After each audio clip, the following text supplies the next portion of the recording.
Hello, I'm Chris Peasy, and I'm the Chief Financial Officer for the IFOC, the International Fellowship of Chaplains. And I'm here today to talk to you about an important issue to me, and it probably is to you too, but it's an injustice in chaplaincy. And I've got a little bit different take on this topic, and what I mean by that is I'm going to tell you a story. And this story is very near and dear to my heart because it's about me. Now, several years ago, and just so you know, I am a police officer and have been for going on 27 years. So several years ago, I was at an agency and I was sent to a call, and the call really affected me. And I was getting sick and not able to go to work. And then when I did find myself able to go to work, I went to my sergeant and said, "Look, I'm having an issue and I need some help." So back then, this agency didn't have any means of dealing with something like that and just really didn't know what they were doing.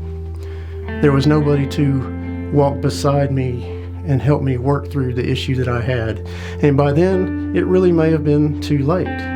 So they took me to a mental health facility and tried to drop me off because that's what they were trained to do, that's what they knew to do, and that was it. So in the intake process there, we find out with the doctor that I didn't qualify to be there. I didn't need to be there. I was diagnosed with PTSD or PTSI, depending on which school you believe in.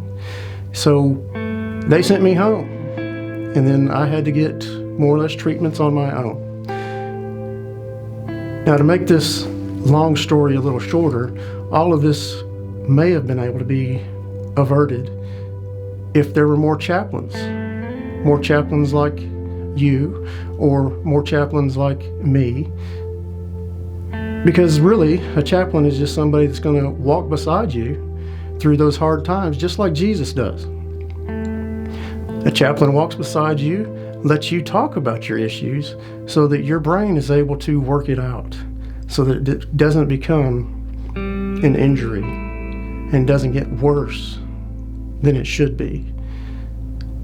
So in my opinion, the injustice in chaplaincy is there's just simply not enough of us. There's not enough people like you and me that are willing to stand beside and walk with somebody through a difficult time that they might be having. And your ministry could be anything. It could be talking to somebody in the middle of a grocery store that you can see is obviously having a hard day. I deal with first responders. I know other people that deal with first responders. My wife, on the other hand, she has a totally different ministry. She is a homemaker. She talks to other homemakers. They're able to talk to her and more or less cry on her shoulder, and she listens to their story. And that's what a chaplain does. And that's what we need more of. We need more people like you and me. They're just willing to listen and be there for somebody in need.